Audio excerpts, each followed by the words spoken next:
Hello student, आप सभी का अपने यूट्यूब चैनल YRS क्लास में बहुत बहुत स्वागत है। तो बच्चों, हम पढ़ रहे हैं क्लास 12 विषय हिंदी। विषय हिंदी में जितने भी बहुविकल्पी के महत्वपूर्ण प्रश्न हैं, आज हम उन सभी प्रश्नों को आपके सामने अच्छे तरीके से बताते हैं। चलते हैं प्यारे बच्चों, प्रश्न नंबर एक आपके सामने कह रहा है, व्यापक अर्थ में हिंदी की कितनी बोलियां हैं, उनके नाम लिखिए। तो प्रश्न है प्यारे बच्चों, व्यापक अर्थ में हिंदी की कितनी बोलियां हैं, उनके नाम लिखिए। तो इसके उत्तर में हम लिखेंगे, व्यापक अर्थ में हिंदी की 8 बोलियां हैं। कितनी बोलियां हैं प्यारे बच्चों? 8 बोलियां हैं, जिनके नाम हैं ब्रज, अवधी, खड़ी बोली, बघेली, बुंदेली, हरियाणवी, कन्नौजी, छत्तीसगढ़ी।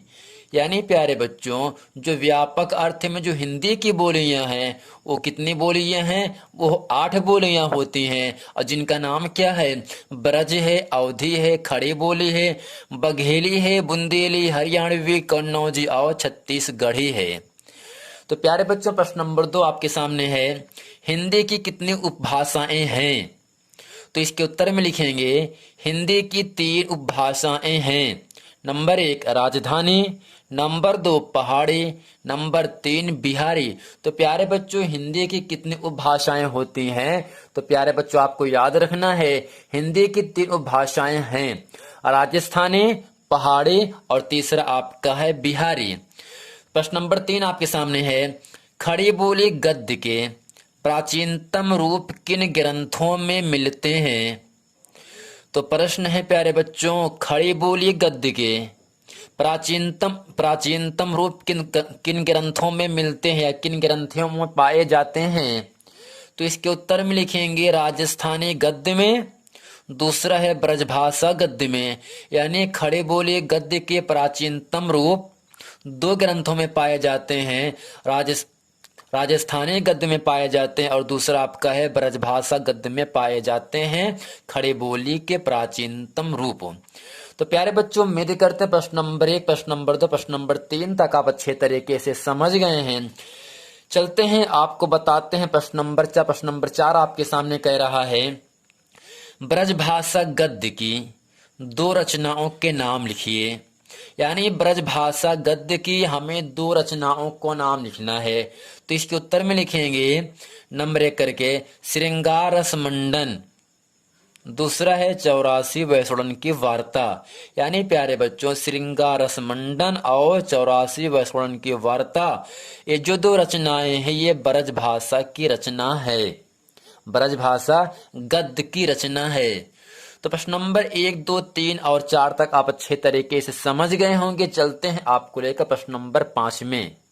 तो बच्चों, प्रश्न नंबर 5 आपके सामने कह रहा है, खड़ी बोली गद्य की प्रथम प्रामाणिक, खड़ी बोली गद्य की प्रथम प्रामाणिक रचना, उसके लेखक तथा रचना काल का उल्लेख कीजिए। यानी प्यारे बच्चों, इसमें आपको 3 प्रश्न पूछ रहा है। खड़ी बोली गद्य की प्रथम प्रामाणिक रचना आपसे पूछ रहा है, फिर उसके लेखक कौन है और रचना काल यानी किस काल में लिखा गया। तो इसके उत्तर में लिखेंगे रचना। तो रचना क्या है प्यारे बच्चों? खड़ी बोली गद्य की प्रथम प्रामाणिक रचना गोरा बादल की कथा है। क्या है? गोरा बादल की कथा है। और गोरा बादल की कथा के जो लेखक हैं वो जटमल साहब हैं। कौन है प्यारे बच्चों? जटमल हैं। जबकि रचना का यानी गोरा बादल कथा ये कब लिखा गया? ये सन 1623 ईस्वी में लिखा गया। यानी खड़े बोली गद्य की प्रथम प्रामाणिक रचना का नाम क्या है? गोरा बादल की कथा है। इसके लेखक जटमल हैं और किस सन में लिखा गया? 1623 ईस्वी में लिखा गया। तो ये था प्रश्न नंबर 5। प्रश्न नंबर 6 आपके सामने कह रहा है, ब्रजभाषा के प्रभाव से मुक्त खड़ी बोली गद्य का आरंभ कब से माना जाता है? ब्रजभाषा के प्रभाव से मुक्त खड़ी बोली गद्य का आरंभ कब से माना जाता है? तो इसके उत्तर में लिखेंगे प्यारे बच्चों, 19वीं शताब्दी से। यानी 19वीं शताब्दी से ब्रजभाषा के प्रभाव मुक्त खड़ी बोली गद्य का खड़े बोले गद्य को आरंभ हुआ, यानी किस सन में आरंभ हुआ था? 19वीं शताब्दी में आरंभ हुआ था। प्रश्न नंबर 7 आपके सामने कह रहा है, हिंदी गद्य के प्रारंभिक 4 उन नायकों तथा उनकी एक एक रचना का नाम लिखिए।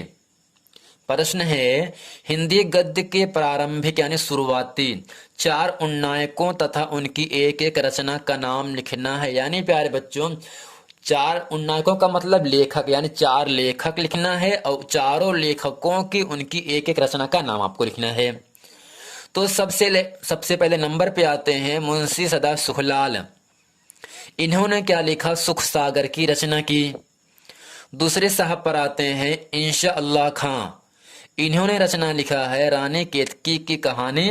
और तीसरा है सदल मिश्र, ये लिखे हैं नासिकेत उपाख्यान। चौथा है लल्लू लाल, और लल्लू लाल ने प्रेम सागर की रचना की। यानी मुंशी सुखलाल जी ने सुख सागर की रचना की, इंशा अल्लाह खान ने रानी केतकी की कहानी रचना की, सदल मिश्र ने नासिकेत उपाख्यान की रचना की, और लल्लू साहब ने, लल्लू लाल ने प्रेम सागर की रचना की। तो प्यारे बच्चों, ये था लेखक, और ये लेखकों का क्या है? उनका रचना है। ये आपके सामने लिखा गया, इसको आपको अच्छे तरीके से याद कर लेना है। आप कोई भी एग्जाम दोगे तो रचनाएं, हर एग्जाम में एक न एक रचनाएं, 2 रचनाएं आपसे पूछी जाती हैं। तो आपको इन सब रचनाओं को अच्छे तरीके से याद कर लेना है, ताकि आप एग्जाम में बेहतर से बेहतर तरीके से आप करके आओ। प्रश्न नंबर 8 आपके सामने कह रहा है, फोर्ट विलियम कॉलेज के 2 शिक्षकों की एक एक प्रसिद्ध रचना का नाम लिखना है। यानी प्यारे बच्चों, जो फोर्ट विलियम कॉलेज बना है उनमें 2 शिक्षक और उन शिक्षकों का जो प्रसिद्ध यानी जो मशहूर रचना है उसको आपको लिखना है। तो इसके उत्तर में लिखेंगे सदल मिश्र और लल्लू लाल। जो 2 लेखक हैं ये क्या हैं? फोर्ट विलियम कॉलेज के 2 शिक्षक हैं, यानी 2 अध्यापक हैं। और इन दोनों अध्यापकों की जो रचना है वो आपके सामने है। यानी सदल मिश्र साहब जो हैं इन्होंने रचना लिखा है नासिकेत उपाख्यान, जबकि लल्लू लाल ने अपने जीवन में प्रेम सागर की रचना की। ये था प्यारे बच्चों प्रश्न नंबर 8। प्रश्न नंबर आपके सामने 9 कह रहा है, सत्यार्थ प्रकाश तथा भाषा योग वशिष्ठ के लेखकों के नाम बताइए।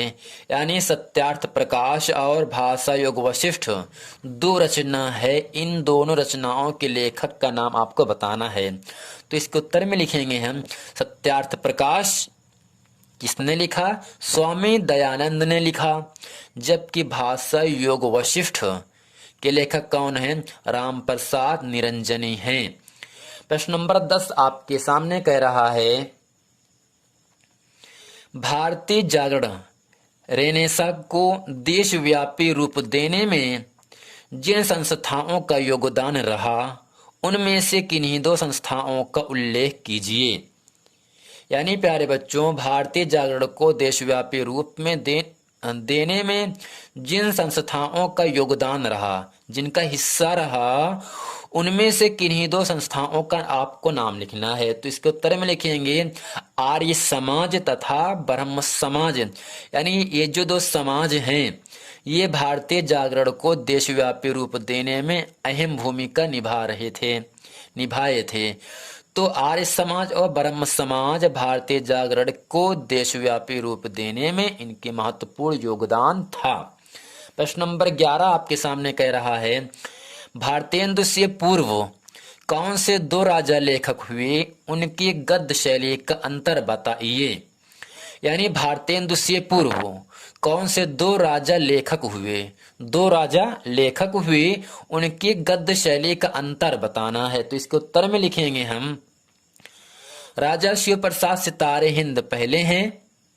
नंबर 2 में है राजा लक्ष्मण सिंह। यानी राजा शिव प्रसाद सितारे हिंद राजा लक्ष्मण सिंह। राजा शिव प्रसाद सितारे की गद्य शैली उर्दू फारसी मिश्रित थी। यानी जो राजा शिव प्रसाद सितारे हैं इनकी जो गद्य शैली है वो कैसा है प्यारे बच्चों? उर्दू फारसी और मिश्रित थी। जबकि राजा लक्ष्मण सिंह संस्कृत निष्ठ गद्य लिखते थे। प्रश्न नंबर 12 आपके सामने कह रहा है, भारतेंदु हरिश्चंद्र के समकालीन दो प्रसिद्ध लेखकों के नाम, उनकी एक एक रचना लिखिए। तो इसके उत्तर में लिखेंगे हम पंडित बालकृष्ण भट्ट, इनकी रचना का नाम है साहित्य सुमन। दूसरा है प्रताप नारायण मिश्र, इनकी रचना का नाम क्या है, हट्ठी हम्मीर। यानी बालकृष्ण भट्ट ने साहित्य सुमन की रचना की, जबकि प्रताप नारायण मिश्र ने हट्ठी हम्मीर की रचना की। तो प्यारे बच्चों, ये था प्रश्न नंबर 1 से प्रश्न नंबर 12 तक। तो प्यारे बच्चों, उम्मीद करते हैं इस वीडियो में मैं आपके सामने जितना प्रश्न आपको अच्छे तरीके से हम बताए हैं, वो सभी प्रश्न आपको अच्छे तरीके से समझ में आ गया होगा। यदि ये वीडियो आपको समझ में, तो वीडियो को लाइक करें और कमेंट खूब करें, शेयर अपने दोस्तों में ज़रूर करें। यदि आपने इसके पहले का वीडियो नहीं देखे हैं, तो आपसे निवेदन है कि आप उन सभी वीडियो को देख लें, ताकि वो सभी वीडियो प्रश्न जितना हम अच्छे तरीके से आपको पढ़ा दिए हैं, वो सभी प्रश्न आपको अच्छे तरीके से याद हो जाएं। तो प्यारे बच्चों, मिलते हैं अगले वीडियो में, तब तक के लिए थैंक यू।